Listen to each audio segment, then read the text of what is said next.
నమస్తే. ఒకసారి ఒక పేషెంట్ వచ్చిండ్రు. 35 ఇయర్స్ నుంచి తలనొప్పితోటి బాధపడుతుండ్రు. ఒకసారి ఆలోచించండి. మనకు ఒక్కసారి తలనొప్పి వస్తే మనము పెయిన్ కిల్లర్ టాబ్లెట్ వెతికి ఆ తలనొప్పి తగ్గడానికి యేసుకుంటాం. కానీ 35 ఏండ్ల నుంచి తలనొప్పి వస్తుందంటే ఎట్లా అనిపిస్తది ఎవరికన్నా? అట్లా ఈ పేషెంట్‌కయింది. ఎన్నో పరీక్షలు చేపిచ్చిండ్రు. ఏం బయట పడలేదు. లాస్ట్‌కి ఏం బయట పడ్డదంటే మైగ్రేన్ హెడేక్ అనేసి బయట పడ్డది. ఏమైతది? ఈ మైగ్రేన్‌లో వన్ సైడెడ్ హెడేక్ ఉంటది. హెడేక్ వచ్చినప్పుడు వామిటింగ్ సెన్సేషన్ ఉంటది. మళ్ళా దాని తర్వాత ఎండలో పోతే హెడేక్ ట్రిగ్గర్ అయితది. టైంకి తినకపోతే ట్రిగ్గర్ అయితది. ఏమైనా ఎక్కువ ఆలోచిస్తే హెడేక్ ట్రిగ్గర్ అయితది. అయితే ఇవి కార్డినల్ సింప్టమ్స్ ఆఫ్ మైగ్రేన్ అంటారు. Most common type of headache మనకు దాంట్లో ఒక్క హెడేక్ ఏమో ఈ మైగ్రేన్ హెడేక్ ఉంటది. ఇప్పుడు తలనొప్పి వస్తే ఎప్పుడు ఎవ్వరికి తలనొప్పి వచ్చినా అది మైగ్రేనేనా? కాదు. మైగ్రేన్ హెడేక్ ఒకటే ఫార్మ్ ఆఫ్ హెడేక్ గాదు. ఎన్నో ఫార్మ్స్ ఆఫ్ హెడేక్స్ ఉంటాయి. క్లస్టర్ హెడేక్ అని ఉంటది. మళ్ళీ దాని తర్వాత సైనస్ హెడేక్ అని ఉంటది. మళ్ళా టెన్షన్ హెడేక్ ఉంటది.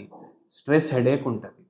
ఇప్పుడు ఈ పేషెంట్‌కైతే మనం హోమియోపతి ట్రీట్మెంట్ ఇచ్చేసి తగ్గిచ్చేసినాం. ఒక్కొక్కసారి ఎట్లుంటదంటే, "సార్ నాకు పిల్లలు సతాయించినప్పుడు హెడేక్ వస్తది సార్. ఆళ్ళు టైంకి తినరు, దుంకుతానే ఉంటారు, ఉరుకులాడుతుంటారు. నేను పరేషాన్ అయిపోతున్నా." అది ఇంకో టైప్ ఆఫ్ హెడేక్. మళ్ళా కొందరికి సైనస్ ప్రాబ్లమ్ ఉంటది. సైనస్ ప్రాబ్లమ్ ఉంటే ఏమైతది? సైనసెస్ అన్నీ బ్లాక్ అయితాయన్నమాట. సైనసెస్ బ్లాక్ అవ్వడం వల్ల ఈ ఫ్రాంటల్ రీజియన్‌లో గూడా హెడేక్స్ ఒస్తాయి. అది గూడా ఒక టైప్ ఆఫ్ హెడేక్. ఇది అయితే టైప్స్ గురించి డిస్కస్ జేసినాం. మళ్ళా దీనికి సొల్యూషన్ ఏంది? సొల్యూషన్ ఏందంటే ఇప్పుడు మైగ్రేన్ ఒక్కసారి మీకు జీవితంలో వచ్చింది అంటే మళ్ళా తగ్గదు. లైఫ్ టైమ్ మీకు మైగ్రేన్ ఉంటనే ఉంటది అనేసి అంటారు డాక్టర్లు కొందరు. కానీ హోమియోపతి మందులు వాడితే మైగ్రేన్ హెడేక్ పూర్తిగా రివర్స్ అయితది. ఇప్పుడు స్టార్టింగ్‌లో నేను కేస్ చెప్పినా గదా! ఆ కేస్‌కి కూడా మైగ్రేన్ హెడేక్ పూర్తిగా తగ్గింది. మళ్ళా కొందరికి సైనస్ హెడేక్ ఉంటది. ఏ టైప్ ఆఫ్ హెడేక్ ఉన్నా మనకు హోమియోపతిలో మంచి ట్రీట్మెంట్ ఉంటది. మళ్ళా ఇంకో వెరైటీ ఫార్మ్ ఆఫ్ హెడేక్ చెప్తాను నేను. ట్రైజెమైనల్ న్యూరాల్జియా. ట్రైజెమైనల్ న్యూరాల్జియాలో ఏమైతది? ఒక నరం ఉంటది. ట్రైజెమైనల్ నర్వ్ అనేసి నరం ఉంటది. బ్రెయిన్‌లోకెళ్ళి డైరెక్ట్ ఒస్తది ఆ నరం. ఆ నరము మన ఫేస్ మీద గూడా నర్వ్ సప్లై చేస్తది. అంటే కరెంట్ పాస్ చేస్తది. ఇప్పుడు మీరు కళ్ళు బ్లింక్ చేస్తున్నారు. ఇట్లా ఇట్లా చేస్తున్నారు. అది ట్రైజెమైనల్ నర్వ్ వల్ల. ఇప్పుడు ఆ నర్వ్‌లో ప్రాబ్లమ్ అయితది హెడేక్. ఇంకా తగ్గదు. పొద్దున పూట, మధ్యాహ్నం పూట, నైట్ పూట, పడుకున్నప్పుడు అంటే, అంటే ఎప్పుడంటే అప్పుడు ఒస్తది హెడేక్.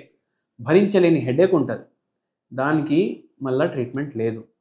అయితే మనం ఆ పేషెంట్‌లకు గూడా హోమియోపతి మెడిసిన్స్ తోటి అది తగ్గిస్తాం. ఇప్పుడు కొందరు యాక్టర్లుంటారు.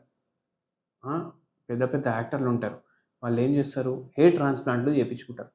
అయితే ఆ హెయిర్ ట్రాన్స్‌ప్లాంట్ ప్రొసీజర్‌కి గూడా ఒక్కొక్కసారి ఈ ట్రైజెమైనల్ న్యూరాల్జియా వస్తది. అంత సివియర్ ఉంటది. మళ్ళా కొన్నిసార్లు ఏమైతది? టూత్ ఎక్స్‌ట్రాక్షన్‌కి పోతారు. విజ్డమ్ టీత్ ప్రాబ్లమ్ అయితది. మీరు ఎంతోమంది తీపిచ్చుకున్నారనుకోండి. అది ఎక్స్‌ట్రాక్షన్ ప్రాసెస్‌లో ఆ ట్రైజెమైనల్ నర్వ్ గూడా అక్కడ ఉంటది. అది డ్యామేజ్ అయితది. దాంతోటి గూడా ఇది ట్రిగ్గర్ అయితది. అటువంటి పేషెంట్‌లు గూడా వచ్చిర్రు మన దగ్గర. ఈళ్ళందరికీ హోమియోపతి తోటి మనం తగ్గిస్తాం. సాధారణ తలనొప్పికి, మైగ్రేన్ తలనొప్పికి తేడా ఏముంటది? మైగ్రేన్ తలనొప్పి వచ్చినప్పుడు మనకు వాంతులొచ్చేలాగా అయితది. మైగ్రేన్ తలనొప్పి వచ్చే ముందే పేషెంట్‌కి తెలుస్తది. అరే! ఫలానా టైంకి, ఫలానా రోజు నాకు హెడేక్ వస్తది. అట్లెట్లా తెలుస్తది అనేసి మీకు ఆశ్చర్యపోతున్నారు గదా! రేపు హెడేక్ వస్తుంది అంటే, ఇవ్వాళే పేషెంట్‌కి అర్థమైపోతది రేపు నాకు హెడేక్ వస్తదనేసి. అది పెద్ద డిఫరెన్స్. దాన్ని ఆరా ఆఫ్ మైగ్రేన్ అంటారు. మళ్ళా మైగ్రేన్ హెడేక్ ఎండలో పోతే పెరుగుతది. వేరే హెడేక్‌లు అట్లా ఎండలో పోతే ఎన్నో పెరగవు. అండ్ వామిటింగ్ సెన్సేషన్ ఒకటి. వన్ సైడెడ్ హెడేక్ ఒకటి. అయితే ఇది డిఫరెన్స్ అన్నమాట. సాధారణ headache, migraine headache. A headache గూడా సాధారణది కాదు. ఎప్పుడు? చాలా ఎక్కువ రోజులు వస్తుందంటే. ఒక్కొక్కసారి జ్వరంలో గూడా హెడేక్ వస్తది. అయితే అది ఇన్ఫెక్షన్ వల్ల వస్తది.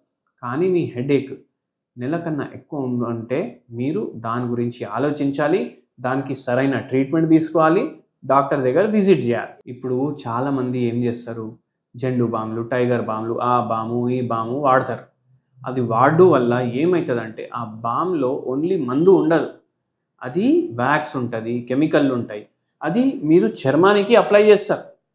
ఒక పేషెంట్‌కి ఎట్లా అలవాటయిందంటే రోజు ఒకటి ఇక్కడ ఫారెన్లో తయారైన బామ్ తెప్పించుకున్నారు. ఊ అంటే రాశుడు, ఆ అంటే రాశుడు. మళ్ళా పెద్ద లెక్చరర్ పోస్ట్ ఉండే, క్లాస్కి వెళ్ళేటప్పుడు బామ్ రాయడం, క్లాస్ నుంచి బయటికి వచ్చినప్పుడు బామ్ రాయడం, ఫ్యాన్ కింద కూర్చుంటే బామ్ రాయడం.